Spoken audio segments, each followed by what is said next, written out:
Welcome, everybody. If you are just joining us and you haven't been around for the previous show, Craig, FTFE, and I don't know. I think it was, it was a bloodbath, or as somebody wrote, a bloodpath. So, SSUM, or David, Kane, and Flatsoid they did not do well. Poor guys. No, they couldn't find that container there, could they? No container. They Nowhere to be found. They made so many claims, but in typical fashion, they'd make a claim and then we'd say, bring it up, and never. They just ran. Bring it up. Every time we asked them to support their claim, every time, and this is weird. This is some sort of a mental disability. They would claim that we are the ones that have to support the claim. So crazy. So right? David claimed early on. Remember, he said that pressure is due to temperature. I said, okay, yeah. Well, go ahead, show it. Well, he couldn't, and I showed a graph where in the air, in the atmosphere, the pressure drops consistently, but the temperature varies. It swings back and forth. Nothing. They had nothing for that. He's like, no, it's something else too. What else? What else is there at play with pressure, according to him? And, I live in Minnesota, and when it's 30 degrees below zero here, the pressure doesn't vary much. Yeah, do you know my favorite part was when he showed the simulation, very similar to the one I showed, and lowered the temperature and said, "Look, it makes a gradient," whilst it wasn't making a gradient. That was my favorite bit. I enjoyed that very much. So this they don't understand this at all, right? If there's no force, they say there's no force. There's no. Then what's the cause of the pressure differential? And we asked them over and over and over on that. They claim very precisely, aggressively that they say that gravity doesn't exist. And so they say then that they have to agree there's a pressure differential, and they're like, they never have an answer for why there's a pressure differential. Like, what's the cause of it? And my favorite is when they say it's outgassing. Or it's the dynamic process. What dynamic process? What does that even mean? Well, it doesn't mean anything, but they're like, it's aspiration. Plants and animals exhale without thinking, but the first inhale. So you inhale O2, you exhale CO2. You didn't change the volume of air. No, it's a 1-for-1. It's not perfectly 1-for-1, of course. And also when Dave's like, "Oh, it's to do with pressure," and I'm like, "Well, why is the pressure in Antarctica at sea level 14.7 psi, but it's also 14.7 psi on the equator?" It doesn't. There's like 60 degrees different in Celsius there. Why is it not change the pressure? They're such a hot mess. Right. Anyway, I do need quickly to go and use the little girls' room. All right. So I will do that and be back in just 2 minutes. He's actually going to use the not little girls' room anyway. It's a Rubik's has been. Well, I'm going to mute him while he's in the bath, just in case. Just in case. There we go. It's a Rubik's says 16 months and the Earth is still not flat. I got the cube here. I'll do this in a minute for you.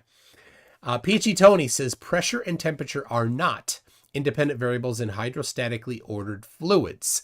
They are functions of gravity, depth, and fluid characteristics. So I showed this exact thing, the function of gravity, depth, and fluid characteristics on screen, and Flatsoid claimed, I loved this, poor guy. He claimed volume was part of it. It's not. And he claimed gravity was not in it. It is. Like, how?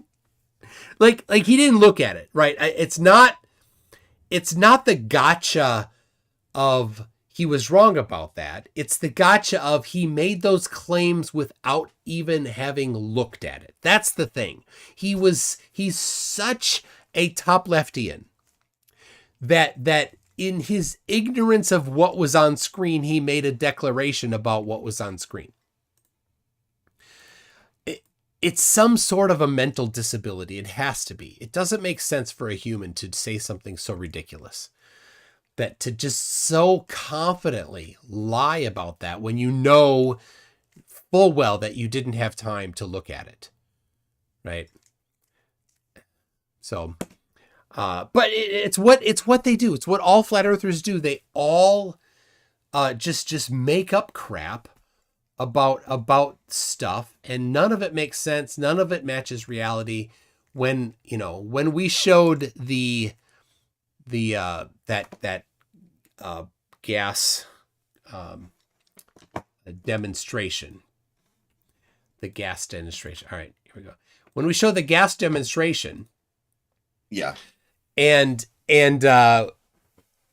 we're like, well, in this gas demonstration, there is a pressure variation, right? There's at the bottom of the demonstration, more molecules, and at the top there's less molecules. Rather than address that, they said, well, how much gravity did you put on there? See, this is the essence of Flurf.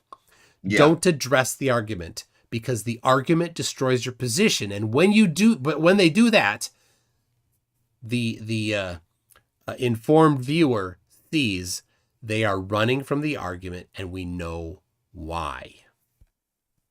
Because they can't answer, and they're scared, and they don't want to lose their grift. All of the above. Yeah. No, you're right. They won't address the issue. And I really genuinely think that no flat earther actually knows what a gradient is. I don't think, No, that's why he literally was like, look, you change it and it makes a gradient.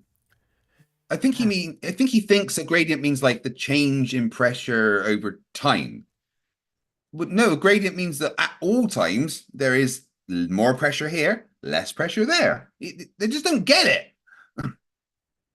So, all right, I have the demonstration that he had up. So let me grab it here. I'm gonna.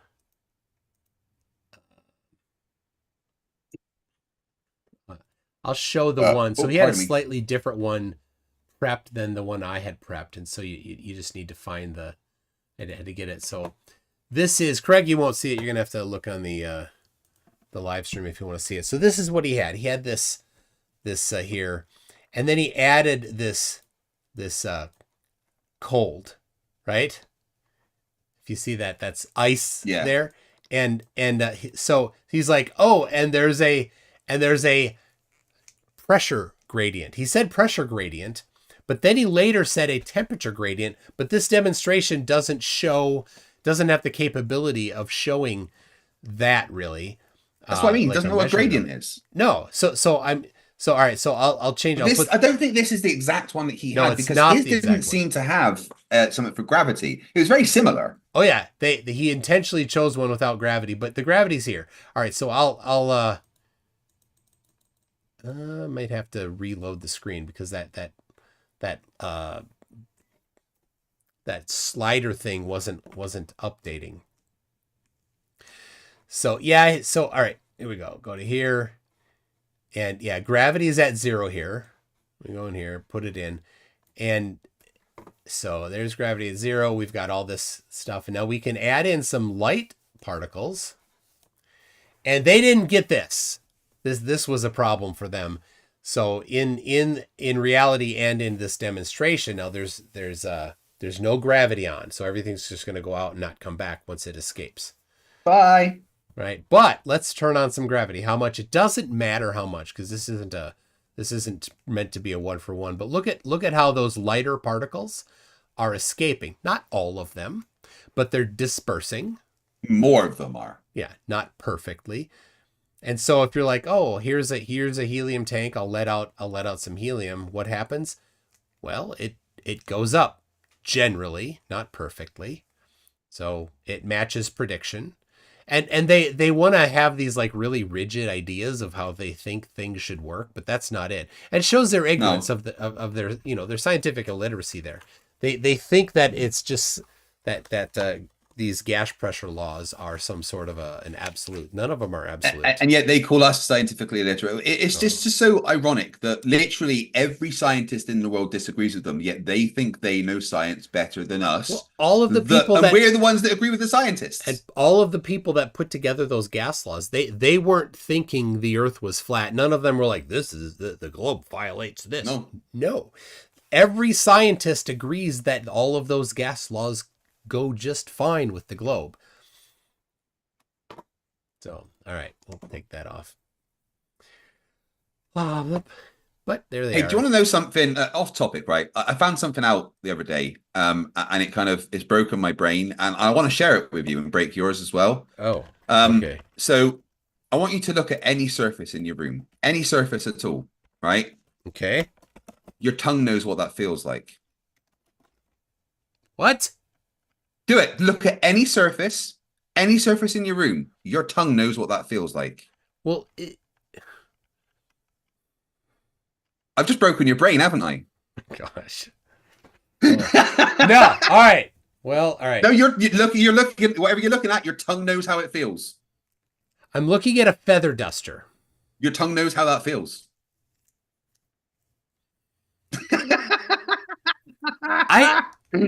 You don't like it, do you? I can't disagree. Like, I would not want to lick a feather duster, but yeah. And now you can't unthink that.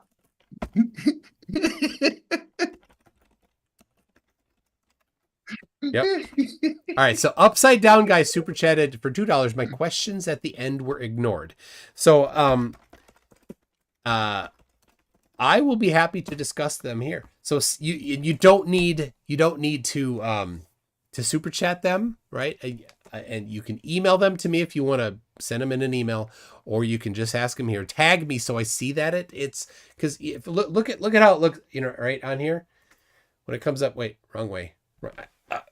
Right there. When it comes up, if somebody tags me, I see it. So it helps if you tag me.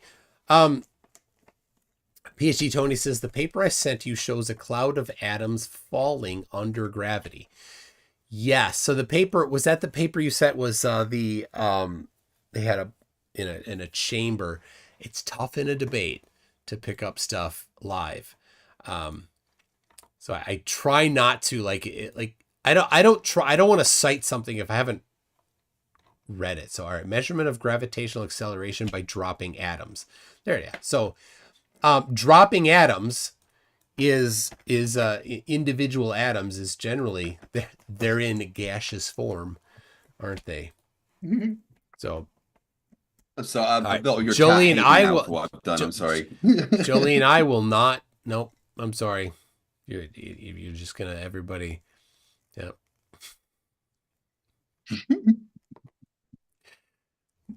Jeez.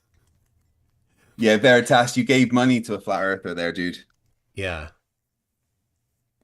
If you're gonna go, here's the thing. Here's a little hint.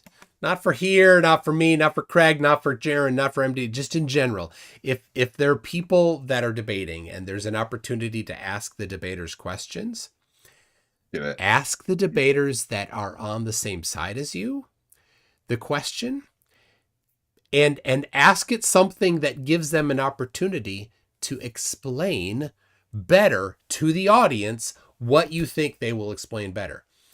Now, if you're going to ask the others, asking something that will expose their failure is another great idea, right? So one of the best examples is when Nathan Thompson is on somewhere, which he doesn't do anymore because he's chicken of me, is ask, what did he say? Remember that, Craig? Electromagnetic wake. What is an electromagnetic wake? He's no idea. He has no idea. And he'll talk about the air. Well, air is not electromagnetic. Wake. So, don't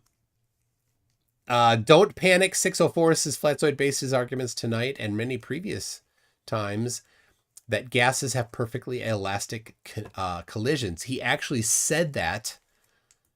He explicitly said that in the debate tonight. So, yeah. It's amazing. Dave McKeegan says spending £5 to ask Flatzoid to explain his changing map scale was the best money I've ever spent. See, that's a good way. I'm just saying, have some strategy, right? Asking a Flatty a question that they'll talk about confidently for 5 minutes and not be like something that makes them look really bad, like a failure. Well, maybe that's not it, right? All right, I'm waiting for Upside Down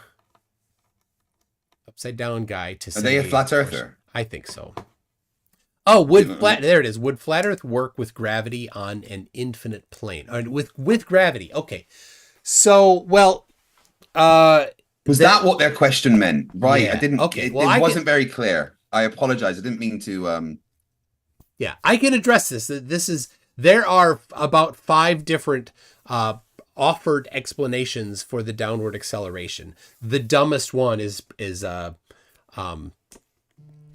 density buoyancy. Density is not a force, has no direction, and buoyancy is up. No part of that explains down. But the third from dumbest or second from dumbest is the infinite plane with gravity. So it's possible with an infinite plane of a certain mass, density / mass, to have. Wait. How can we know the mass of something infinite though? Because the mass is going to be infinite. No. The thickness of the. Oh right. Okay. So we're taking like a section of it individually. Yeah. I mean, I guess. Yeah. It goes. I mean, I've got my electromagnetism book right here. Nice T-shirt, by the way. Yeah. Wait a second. I was going to wear your T-shirt and you're going to wear my T-shirt? Yeah. Do you have one? I do. But it's actually a bit big for me now because I lost so much weight and it looks silly when I wear it. Do you really? I do. I'm going to have to buy all new T-shirts though. All right. Well, actually, the one I do have your T-shirt, but because Teespring is a pile of crap, does it have washes made it basically just fall apart. Yeah. This is Teespring before they started to suck. This was the first shirt I bought more than 5 years ago. It's still holding together. Then they changed something and it just went downhill. Okay, so let me explain this. So it is possible, and it's something that we study in electromagnetism, that there's a possibility to have a plate and have a particular charge on that plate. And if that plate goes indefinite distance, right, it's not really going infinite, but it's going far enough that when you get the extreme edges of that plate, the contribution gets very small. Of course, they cancel out, but it's possible to have that and to calculate the actual charge on this plate. And similarly, it's possible to say, well, what is the downward acceleration due to gravity of a plane of infinite size and a certain thickness and density? It's possible to compute that, so it's possible you could have a 9.8 meters per second downward acceleration. There's a couple problems, though. There's variations in the downward acceleration that aren't explained by that. And if a structure such as this existed, it would be highly unstable, and any slight variations in the distribution of mass would cause it to collapse into multiple different disconnected spheres. So, but let's say, of course, that is all under the assumption that gravity works the way that we think it does, which if there was an infinite plane, then gravity wouldn't work the way that we think it does, could. Right? I was taking gravity works as we say it does, and applying that. So it would be unstable, so it wouldn't actually stay like that. But it's possible. It's past the potato radius. So, I mean... That's why it's unstable. Yeah. Yeah.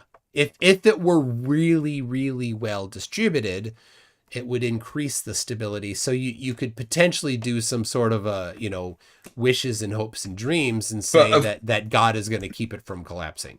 The thing is, we've got to be careful here that we're not strawmanning the infinite plane model, because who's to say that has a designated thickness or that there's anything underneath? What if there's a structure underneath it that's strong enough to go against the force of gravity, turning it into a sphere? That's the problem. There is no flat Earth model. The flat earthers that are infinite planers generally do not take this position. They generally are density buoyancy people. Yeah. So Anyway, so we're hypothetically answering his question. So anyway, so in that model that generally no flat earthers adhere to, you could have a downward acceleration due to gravity that would have 9.8 meters per second squared at the surface, and it would have the same formula going up that I showed earlier for the pressure that's a result of it.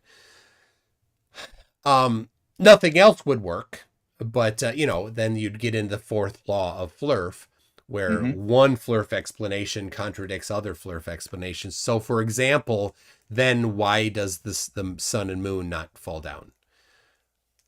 Not explained. So, have you thought about though? Well, because that could be too. Yeah. Baba Ali says, if I remember correctly, electrically charged plate exerts a force that is inversely proportional to R, not R squared. Oh, do you think gravity would work similarly? You know what? You're right. So, all right. So that would mean gravity is uniformly changing in force rather than proportionally based on its distance away from something. It's not. Yeah, inverse square. It's inverse. But let me just say this. The inverse square is from the center of the Earth on the globe.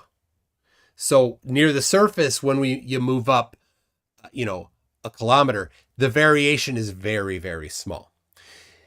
In this example, the thickness of the Earth would not be anywhere near as, 4,000 miles or 6,300 kilometers. It would be much less than that. So that variation, you might not know a whole lot until you get really, really tall.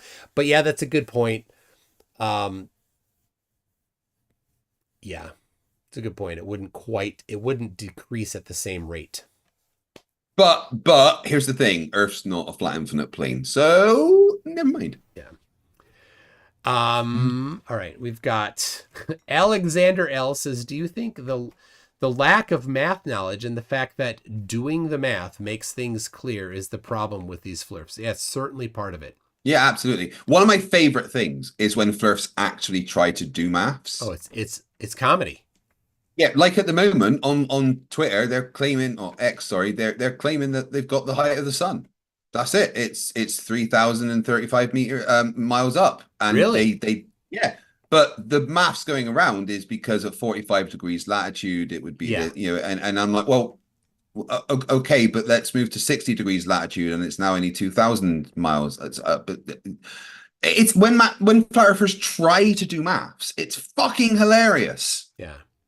Well, I've found several different actual claims by flat earthers over time. Rowbottom had a claim. Voliva had a claim. Gleason claimed a certain height. Right? In these books written by flat earthers, they made specific claims of the height. That's a falsifiable claim. Go triangulate the elevation and find that it doesn't work. There you go. Falsified flat earth. Yeah. I mean, it's really not hard to falsify flat earth. Yeah. I'm trying to arrange a debate with someone purely on the subject of radar and how it just destroys flat earth. And it's just radar horizon, boom, flat earth dead. Yeah. Why is there a radar horizon? What's causing that? Because I got told categorically, it wouldn't work on a globe earth. And I'm like, well, it does work on a globe earth, but it couldn't see if the earth was flat, then there wouldn't be a radar horizon. Did you notice they made also the very specific claim that the dip of the horizon doesn't match the globe predictions? And I showed a globe prediction. Yeah. I showed the observation and it matched. And they're like, nuh-uh. Oh, genius. I still don't know what they mean relative to eye level. Did they just mean that it's always there? It's that Flatzoid knows that if he puts a solid number on it, it will be shown to be wrong. Yeah. So he's being nebulous about it on purpose, because he's probably gotten burned on it before. All right, let me push the point it dips the amount predicted. Yeah. Yeah, and Dave did make a claim for flat earth 0, and I showed that it didn't match. And then he's like, "Oh, it's only optical." Like, well then your entire point of your claim is pointless. Right? Why make a claim about the dip of the horizon if later you're going to come back around and dismiss all dip of horizon measurements because they're only optical? and not physical. This was great. It's an optical. You just saw it optically. You didn't see it physically. Everything you see is optical. How stupid can you be? All right, I got to keep reading here. Alex L says, I love it when you guys press them on NASA photos. It makes them look like quacks. More of that, please. There you go, Craig. Yeah. We have a recommendation. Totally. And that's it. But now, from any time Flatsoid ever presents a picture, we are allowed to automatically dismiss it because there's pictures of Bigfoot. It's just a picture, yeah. Fairies. Pictures of fairies. And of course, video is just a sequence of pictures, so also not allowed. Tim Davidson says, I know this is bad, but Flatsoid makes me so mad. I want to play to South Africa. And he can play the most dangerous game. Do you mean go to South Africa? It does sound bad. I don't know exactly what you mean, but it's definitely bad. Because you said it's bad. All right, here's Upside Down Guy comes with a question. And he starts it with Magoon. I think that's to me. Possibly. How can a rocket, for the money, buddy. Yeah, how can a rocket catch up to the ISS at 17,000 miles per hour? All right, I'll start with that one. Yeah, it's just, you can just reply the kinematic. It go fast. Yeah. Well, all right. Stop, Craig. I'm answering. Yeah, but you were using too many words. We need to remember he's a flat earther. No. He eats crayons for breakfast. No. Rocket go fast. When I'm on here and I'm not in a debate, I'm going to give you the right answer, Flatty. Right? I'm not gonna water it down too much. So you can use the kinematic equations. There's 4 of them. Google them. You'll find them. And you can say, well, how long would it take from zero velocity with some particular acceleration to get up to 17,000 miles per hour. There's a certain amount of time. There's a certain amount of acceleration you need to apply. Right. You can do that on your own time. I'm not going to teach you math right here. If you can't handle that math, then you'd have no business claiming that you graduated high school. And slow down to 0/-17 torr atmosphere. I don't know what that slow down to 0. It doesn't slow down. It's now going the same speed as the ISS, which is 17,000 miles an hour. It's 0 relative to the ISS. No, hold on. Right. So he thinks, right, well, it's got to go fast to catch up to it. Yeah. How does it stop accelerating? Well, things don't just keep accelerating unless you keep using fuel. Yeah, you turn off the rocket and it stops accelerating. But yeah, what happens is they come up, they get at either in front of it or behind it, right? And then their speed is different relative to the ISS so that they can catch up to the ISS or the ISS can catch up to them. Then once they get close to it, they apply smaller amounts of deceleration or acceleration to get their speeds to be basically 0 in relation to each other. And then they do the minor adjustments, same way, to orient and position the ship. And then, all right, so then he says /-17 torr atmosphere.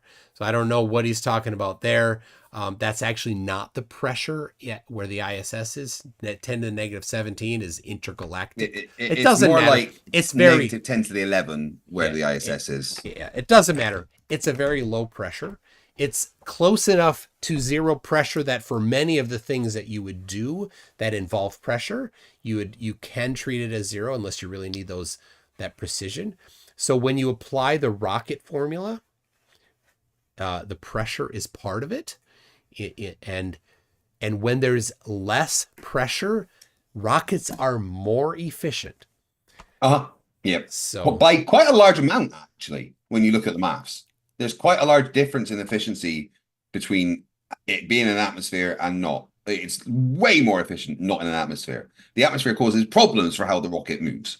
Yeah. It's the third law of motion. Anyway, so then it says, I dock on Earth and 3 miles per hour relatively would wreck a semi-truck trailer. Yep. So they aren't docking at relative 3 miles per hour. So do this. Think about this for a second. If you are on an aircraft carrier and you're driving your semi and there's a loading dock on the aircraft carrier and that aircraft carrier is moving at 20 miles an hour. I don't know what's a decent speed for an aircraft carrier, but let's say that it is. And you're all right, let's say it's 10 and you're backing into the dock. Now, you're not calculating in your head, well, the aircraft carrier is moving 10. I need to subtract 10 from whatever I'm doing. No, you just look at your speedometer, which is relative to the surface of the aircraft carrier. You say, oh, I'm moving backwards at 0 because I have the brakes on. Yeah. Now I'm moving backwards. Well, you're not looking at your speedometer really when you're docking, are you? But you're moving backward at some very low rate. That's what's happening. It's just relative velocity. Now, can I give an example? Right. And so, I want to say one more thing. He called me Magoon. I'm just going to say, Magoon. Like, if you don't understand this, that's a you problem. Definitely. Dude, grow up. Okay, go ahead, Craig. So the gunship, I think it's called AC-10, right? Massive gunship, stays in the air for a really long time, but burns through a lot of fuel. So what happens is they have these tanker jets that take off from the ground. They fly fast and catch up to the big gunship and then match the gunship's speed. And then stick out a rod which goes into the gunship's fuel port and delivers it fuel whilst they're flying in the air. It's exactly the same. They're both moving at the same speed in the air whilst the fuel is going from one to the other. And then they detach the fuel rod and that plane will decelerate and then go and land somewhere. It's just the same. I don't know why you have problems with this. Well, I do. Because you're a flat earther and all flat earthers are fucking idiots. Seriously, think about this. Sit down and think about this for a little while. Hold on, I'm looking for my screen. There it is. Upside down guy. I don't know you. I've never met you, but I know this about you. You weren't the smart guy in school. You probably did not choose to take physics when it was optional your senior year of high school. You ate the glue instead of using it. No. I want to just be, just honest with you, upside down guy. You know that. I know that without having met you because of the question you asked and how you asked it. So just have a hard think about this. Knowing that you're not good at that, right? There are things I'm not good at. There are things that Craig's not good at. There's things that you're not good at. You're not good at physics. I know that. It's fine. You don't have to be good at physics, but don't let that not good at being at physics screw you up into finding flat earth and then thinking that you're good at physics. You're not. Figure it out. Upside down guy, you are proof that God has a sense of humor. What are you doing, Craig? Upside down guy, you are all foam and no beer. AI doesn't even like him. Okay. All right. Upside anyway. down guy, you can't get married to your sweetheart because there's a law against it. All right. I'm sorry. All right. Let's see. We got fly. Tim Davison says fly to South Africa. Stupid autocorrect. Yeah, I figured he probably meant somehow go to South Africa. Yeah, you're right. Anyway, Judy Bassett says, do Flirfs ever mention the oil drop experiment? No, they don't. They wouldn't. Flirfs don't know what experiments are. Yeah, they half of them redefine experiment to be something that is definitely not what science thinks it is. Alexander L says, last one, MC Toon. You on the Lion's Den is amazing entertainment. As an African American dealing with quackery in my community, you're doing Zeus's work. I love that.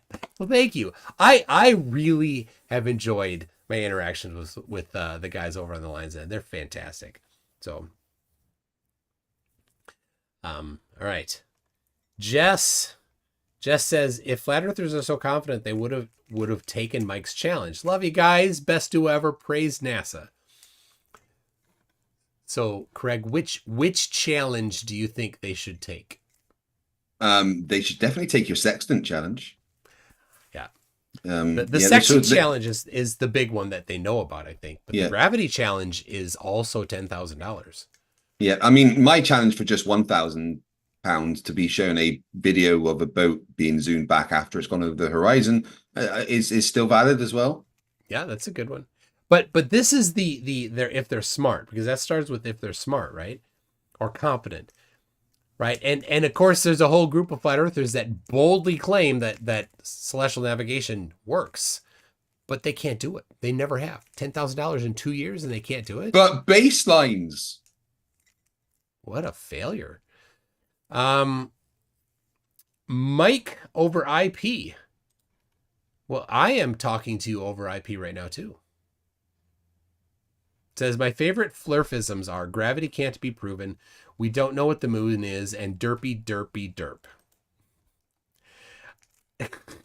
Yeah, the we don't know what the moon is such desperation.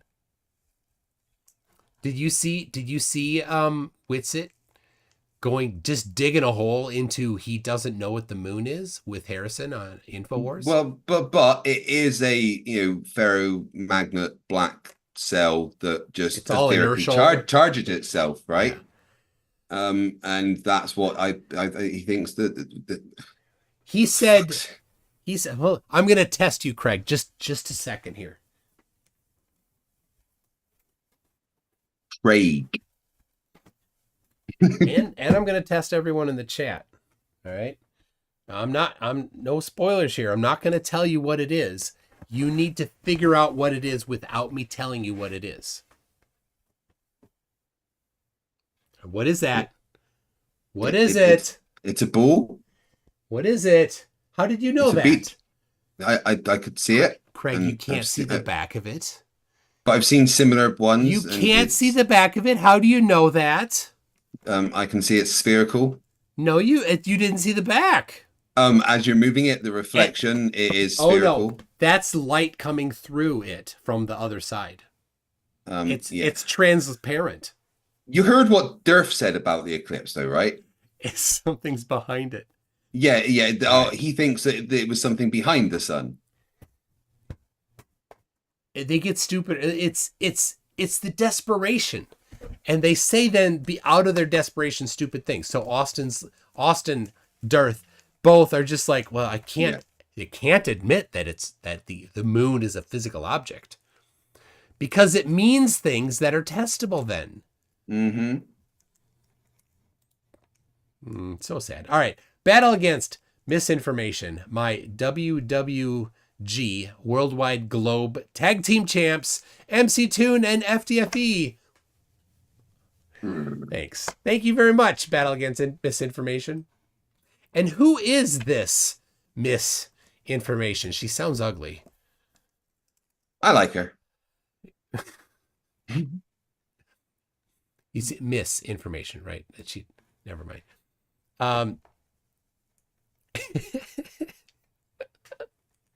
I knew somebody that worked at the information booth in college, and she had a name tag created for her that on the little placard, MISS space information. No kidding. Perfect. NANA said, I'm watching YouTube, but video is fake, so there's no evidence you two are real.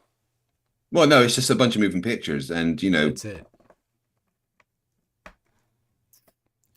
Yep. All right. Upside Down Guy says you wear a Goonies t-shirt and parody it. Toonies. Yep. Therefore, you are totally justified in just tossing out insults. Is that what you think? I mean, it doesn't bother me. I got thick skin, but it shows character or lack of on your part. The Watcher says I'm a high school dropout and not as stupid as the Upside Down Guy.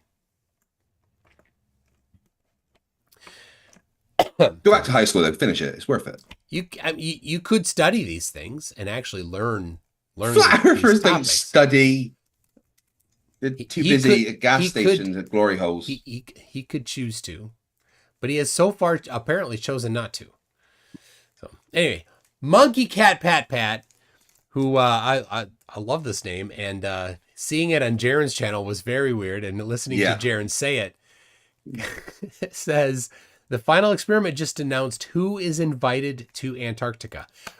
Okay, yeah. Oh, so that was 45 minutes ago.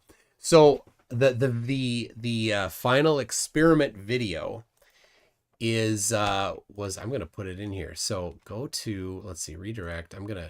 I have no idea what it is. Oh, come on. All right. Well, I'm gonna put it in here. So, I have no idea what this final video, this most recent video is, but we already knew that the 48 invitees were already listed, and I did a video including all of them.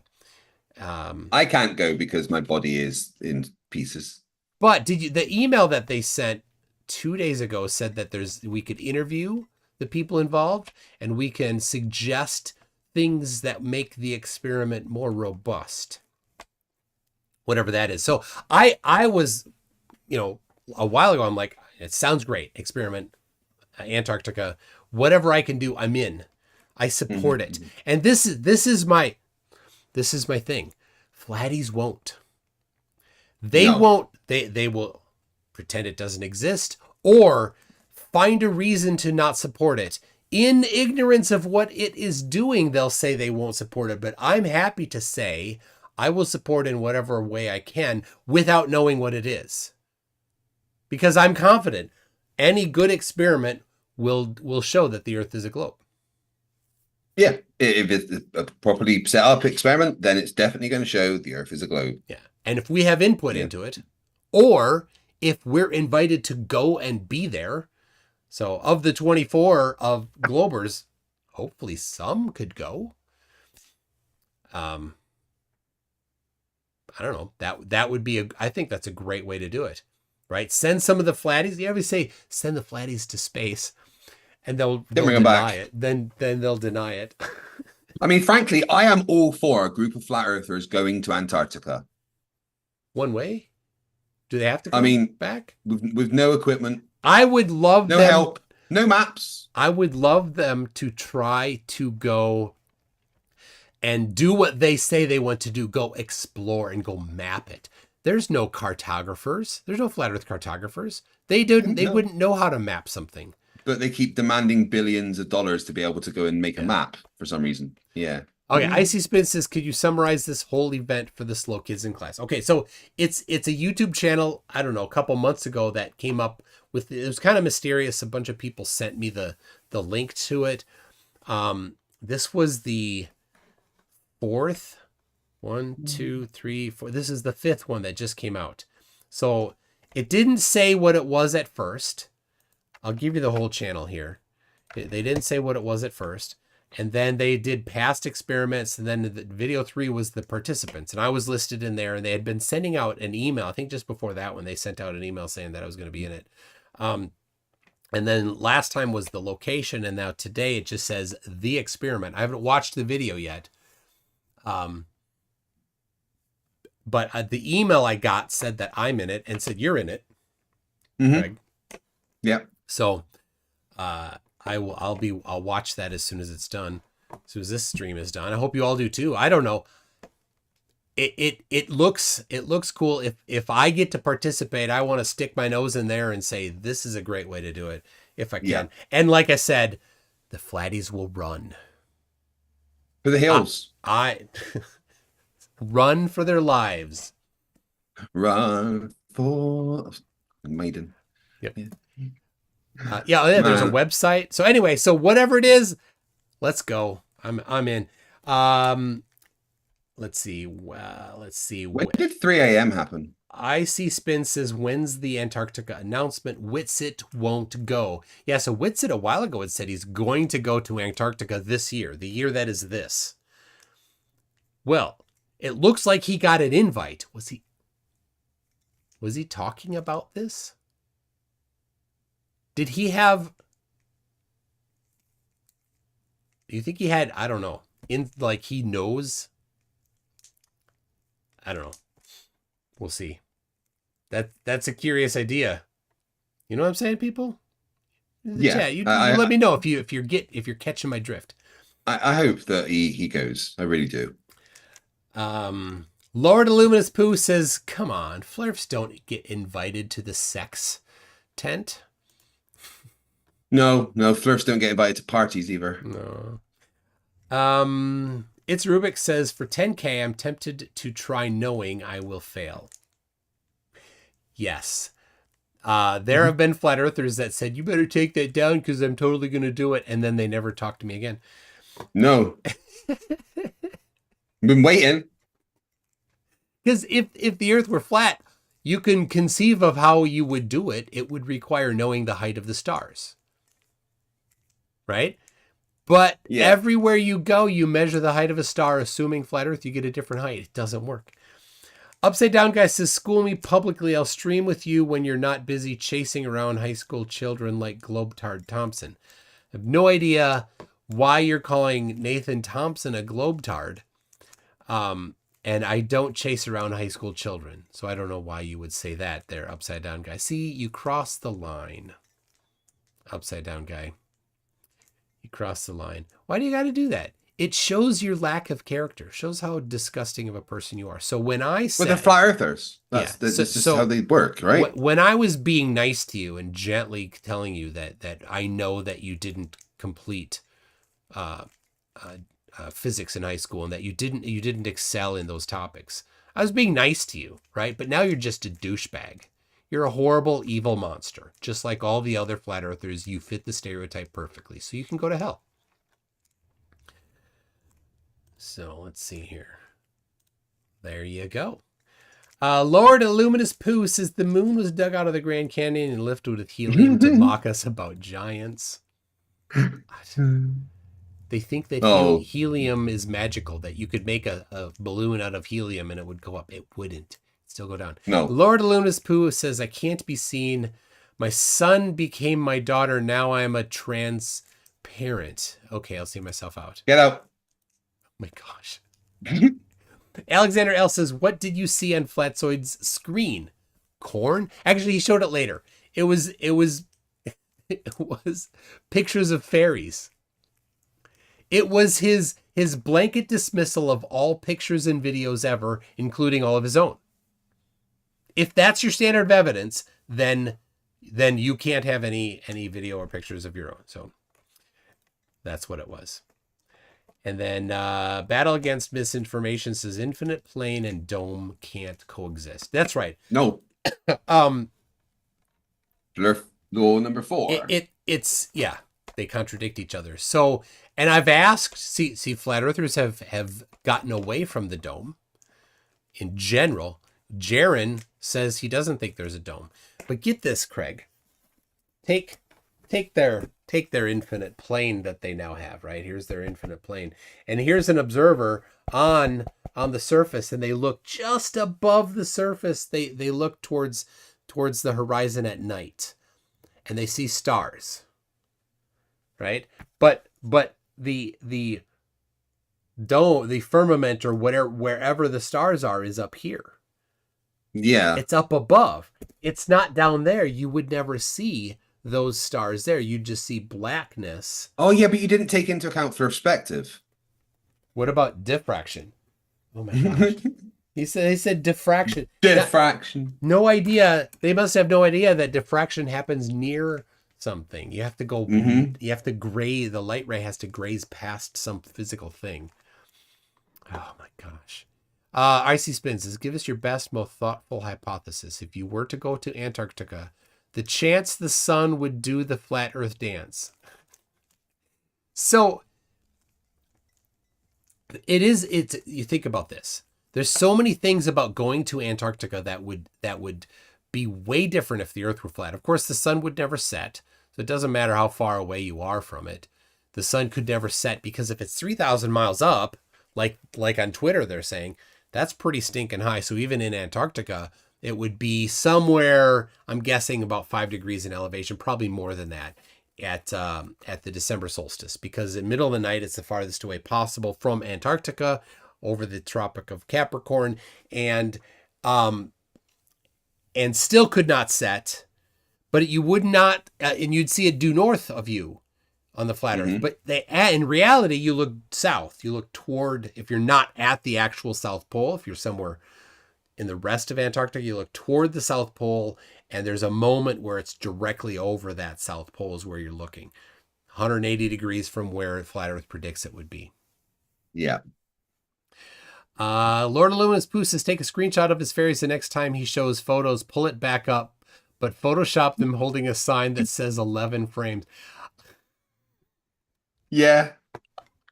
Hold on, let me look at it. I took a screenshot. There it is. Yep. I have a screen. It doesn't say. All right. Lord of Luminous Poo, message me on either Facebook or Twitter or Discord. I'll send you the screenshot I took.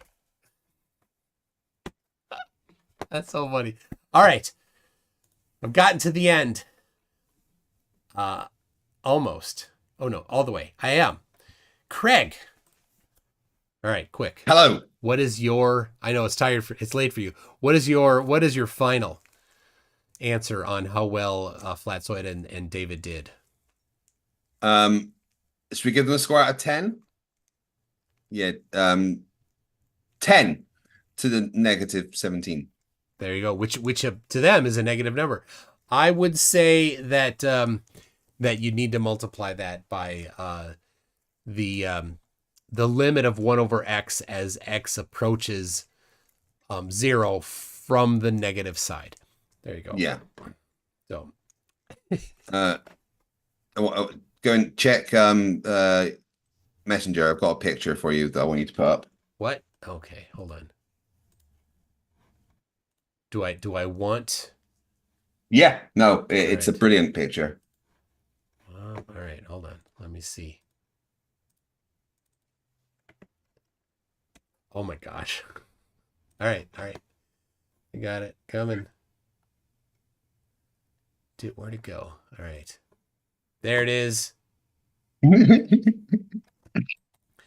I gotta move it here first. Hold on. Almost. And it's a WebP. It should work. Yes. All right. Here we go. Oh, brilliant. That's the Flatsoid's soft core. Finish the sentence yourself. Yeah. There we go. All right. Well, thank you very much, people. I'm gonna let Craig go and have some sleepy time, and you all get to listen to Craig and I rapping. I hope you enjoy it. And what do you always say, Craig? Stupidity's not right. Fight the flat earth. Here we go. MC Toon, drop that beat. All right. Let it flow. Let yourself go. CJ Lamro says for $5. At what point would a flurfer change their mind to come back to the globe? Some have, so it's possible.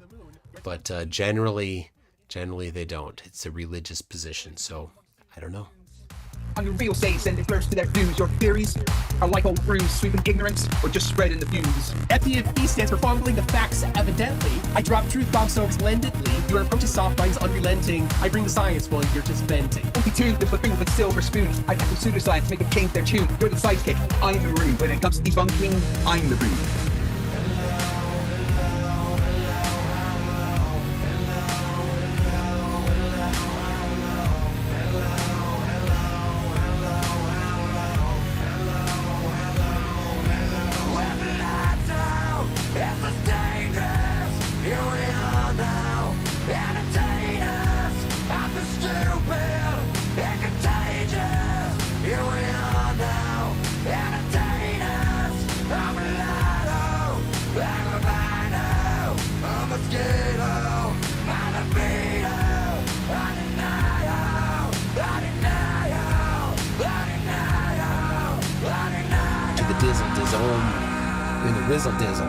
But hey, FDFE, we share the creed to educate and debunk the plant the seed. Though in this rap, it's clear indeed I got the upper hand than word indeed.